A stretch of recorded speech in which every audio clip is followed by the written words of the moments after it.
जय गुरु जी संगत जी, शुक्राना गुरु जी संगत जी। जब कभी भी हम कोई पोस्ट देखते हैं ना और हम लिखते हैं जय गुरु जी, शुक्राना गुरु जी, तो हमें अपनी हैबिट बनानी है कि हम गुरु जी का एटलीस्ट कैपिटल जी लिखें, स्मॉल लेटर में जी ना लिखें। जैसे कि अगर हम कोई जैसे हमें बचपन में सिखाया गया कि अगर हम कोई प्लेस का नाम लिखते हैं, सिटी का नाम लिखते हैं और किसी ओशन का नाम लिखते हैं, समुंदर का नाम लिखते हैं, कुछ भी कोई स्टेट का नाम लिखते हैं, तो हमें सबको सिखाया है बचपन में कि उसको हमें कैपिटल लेटर्स में लिखना है, यानी बड़े अक्षरों में लिखना है। तो इसी तरीके से जो क्योंकि एक ही स्टेट होता है, एक ही सिटी होती है ना, ताज महल है एक ही है ना, कुतुब मीनार है वो एक ही है। इसी तरह से हमारे गुरुजी इन सब से, सब चीज़ों से, पूरे ब्रह्मांड से ऊँचे हैं। गुरुजी का स्थान ना कोई ले सकता है, ना कभी किसी ने लिया है और ना ही कोई लेगा, क्योंकि हमारे गुरुजी वन एंड ओनली हमारे गुरुजी हैं, हमारे महाशिव हैं, शिव रूप शिव जी का अवतार हैं। तो इसलिए संगत जी जब भी आप कोई पोस्ट देखते हो और उस पर गुरु जी लिखते हैं ना, जय गुरु जी लिखते हैं, शुक्राना गुरु जी लिखते हैं, तो जी जो है अगर हो सके तो पूरा गुरु जी को कैपिटल में लिखें। अदरवाइज़ जो जी है ना उसको तो ज़रूर जी में लिखिए, उसको स्मॉल लेटर में मत लिखिए। और गुरु जी के साथ अपने आप को कनेक्ट करिए। जितना हो सके आप सत्संग सुनने की कोशिश करिए, शब्द गुरबानी सुनिए। शब्द गुरबानी सुनने से हमारे कर्म कटा करते हैं, है ना, हमारे कर्म कटते हैं। तो शब्द गुरबानी, आप जब कुछ काम कर रहे हो, कुछ भी कर रहे हो, तो आप शब्द गुरबानी चला लो और शब्द गुरबानी सुन के हमारे कर्म कटते हैं, है ना। और अपना कनेक्शन बनाइए संगत जी, 1 to 1 कनेक्शन बनाइए। गुरु जी को याद करिए, जितना हो सके आप गुरु जी को याद करिए। हम किसी इंसान को याद करते हैं तो वो भी हमें कभी तो याद करता है ना, पर अगर हम गुरु जी को थोड़ा सा भी याद करते हैं ना, तो गुरु जी हमें बहुत ब्लेस करते हैं, हमें अपनी बहुत ब्लेसिंग्स देते हैं। और कभी भी ये मत मन में सोचिए कि चलो हम टेस्ट करके देखते हैं, हम ट्राई करके देखते हैं। क्योंकि एक मैंने पुराने अंकल जी का सत्संग सुना था, जो गुरुजी महाराज की ओल्ड संगत है, उनका सत्संग सुना था। वो मैं आपको बताती हूँ कि एक हस्बैंड वाइफ होते हैं, वो गुरुजी के पास मतलब जाने का सोच होते हैं। वो जब गुरुजी के मंदिर के बाहर खड़े होते हैं ना, तो वो हस्बैंड कह रहा था कि नहीं जाना, तो वाइफ कहती है चलते हैं। हस्बैंड कहते हैं कि नहीं जाना, पर वाइफ कहती है कि चलते हैं। तो they both were in conflict कि जाए या ना जाए, इफ़ बट में। जैसे गुरुजी कहते थे ना कि मेरे साथ जुड़ के तुम्हारा किंतु परंतु बिल्कुल नहीं चलता, तुम कोई इफ़ बट मत करो। और हम गुरुजी से कुछ नहीं छुपा सकते। जब हम गुरुजी के सामने आते हैं तो हमारे कहते हैं ना 7 दीवारें पार करके भी गुरुजी हमें जानते हैं। नमस्ते आंटी। हमारा पास्ट प्रेजेंट फ्यूचर सब कुछ जानते हैं। तो गुरुजी से कुछ भी नहीं छुपा। तो वो आंटी अंकल थोड़ा सा इफ़ बट में पड़े थे। आंटी बोल रही थी चलते हैं, हस्बैंड बोलते हैं कि नहीं। तो आंटी ने बोला चलो एक बार चलते हैं ना, एक बार ट्राई करके देख लेते हैं, ट्राई करने में क्या जाता है। तो जब वो गुरुजी के पास जाते हैं, ये ट्राई वर्ड बोल के वो जब गुरुजी के पास जाते हैं, तो गुरुजी कहते हैं आगे किंतु परंतु मीन्स इफ़ बट। तो गुरुजी से तो कुछ छुपा ही नहीं। हम गुरुजी के सामने वैसे ही जाए जैसे कि हम हैं।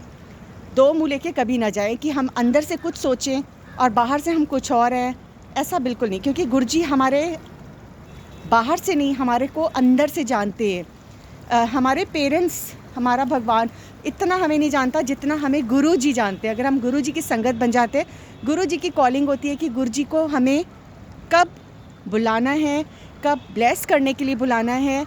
हम अपनी जितनी भी कोशिश कर लें, हमारी सारी कोशिशें फ़ेल हैं, गुरु महाराज के आगे फ़ेल है। तो अपने आप को सौंपिए, गुरुजी को सौंपिए, गुरुजी को सरेंडर कर दीजिए संगत जी। क्योंकि उसके अलावा हमारे पास और कुछ है भी नहीं है। हमें अपनी ज़िंदगी की कहते हैं ना, जैसे कहते हैं ना पतंग को ढील दे दो तो पतंग खूब दूर तक उड़ती है ना। पतंग की डोर को अगर आप थोड़ी सी ढील दोगे तो वो खूब उड़ेगी, खूब उड़ेगी। सिमिलरली हमारे साथ है, हम अगर अपने आप को गुरुजी को दे देंगे ना, अपने ज़िंदगी की डोर को गुरुजी को सौंप देंगे, तो गुरुजी हमें बहुत ब्लेस करते हैं। हमें मतलब जो चीज़ें हमने लाइफ में कभी सोची भी नहीं होती हैं संगत जी, गुरुजी हमें वो ब्लेसिंग्स देते हैं, वो ब्लेसिंग्स देते हैं। जैसे मैं अपना एक छोटा सा सत्संग शेयर करती हूँ संगत जी। बहुत दिनों से सोची थी उस सत्संग को शेयर करने के लिए कि मुझे ना 2024 का कैलेंडर चाहिए था। तो बट आई वांटेड कि मुझे वो एज अ ब्लेसिंग मिले, मैं चाहती थी कि वो मुझे एज अ ब्लेसिंग मिले। तो मैंने एक अंकल को, संगत अंकल को बोला जो सत्संग से यहाँ पे कराते हैं, नवीन अंकल। मैंने कहा अंकल अगर कोई आपके पास एज अ ब्लेसिंग आएगा 2024 का कैलेंडर गुरु जी का, तो प्लीज़ मुझे ज़रूर दीजिएगा। और मुझे एक संगत जी एकादशी का नहीं पता चलता कि एकादशी कब होती हैं। जैसे गुरुजी ज़्यादा फेवर में नहीं थे राइस के, चावल के, तो मैंने सुना था कि एकादशी पे राइस नहीं खाते हैं, तो मुझे नहीं पता चलता था कि कब एकादशी है। तो हमारे घर नॉर्मली राइस बन जाते थे। तो मेरे को ये था कि कोई तो मुझे बता दे कि एकादशी कब होती है। तो मुझे एक संगत आंटी कहती है आंटी कोई बात नहीं, मैं आपको बता दूंगी, एक दिन पहले बता दिया करूँगी। तो मैंने कहा था, बुक भी मंगवाई थी, पर मैंने कहा कि इसको कौन हर महीने का कौन ध्यान रखेगा, कि या मैं अपने मोबाइल पर अलार्म सेट कर लूँ एकादशी का। मतलब मेरे मन में दो इच्छाएं थी कि एक तो मुझे एकादशी का पता चल जाए कि मंथली एकादशी कब होती है, मुझे पहले पता चल जाए, मैं राइस ना बनाऊँ। And secondly I wanted Guruji Maharaj 2024 calendar. These were my 2 wishes and I said Guruji मुझे ये दोनों चीज़ें ना, एक तो मुझे एकादशियों का पता चले, कैसे भी पता चल जाए, है ना, और एक गुरुजी मुझे ना आपका कैलेंडर चाहिए। तो उस दिन मैं एक सत्संग पे गई, हमारे हरिद्वार में सत्संग था। तो उन अंकल ने मुझे गुरुजी का कैलेंडर 2024 का, मतलब उन्होंने सब संगत को अपनी ब्लेसिंग दी 2024, जबकि उन्होंने देनी कोई और ब्लेसिंग थी, लेकिन उन्होंने उस दिन कैलेंडर की ब्लेसिंग दे दी, है ना। तो गुरुजी नोज़ आवर हार्ट, वो हमारे मन को जानते हैं कि हमें क्या चाहिए, हमें कौन सी ब्लेसिंग चाहिए। तो मुझे वो कैलेंडर एज अ ब्लेसिंग किसी सत्संग पे मिल गया 2024 का। एक तो मेरी ये विश गुरुजी ने पूरी कर दी। सेकेंडली उस कैलेंडर में संगत जी सब कुछ था, पूरे साल की एकादशी लिखी हुई थी, गुरु पूर्णिमा लिखा हुआ था, अमावस्या कब होती है, सब कुछ उसके ऊपर डिटेल में। तो मैंने कहा गुरुजी थैंक यू सो मच, मतलब आप हमारे हर एक मन की बात को जानते हो, हमें आपसे कुछ भी लोग आपको बस अपने मन के भाव को प्योरली गुरुजी से बोलना है, और आप कह के तो भूल ही जाते हो संगत जी, पर गुरु जी महाराज हमारे कभी नहीं भूलते, वो हमेशा हर चीज़ को वो याद रखते हैं, और हमारी विश टाइम आने पे ज़रूर उसको फुलफ़िल करते हैं, पूरा करते हैं। तो मुझे ये दोनों ब्लेसिंग्स गुरुजी ने at a time they the.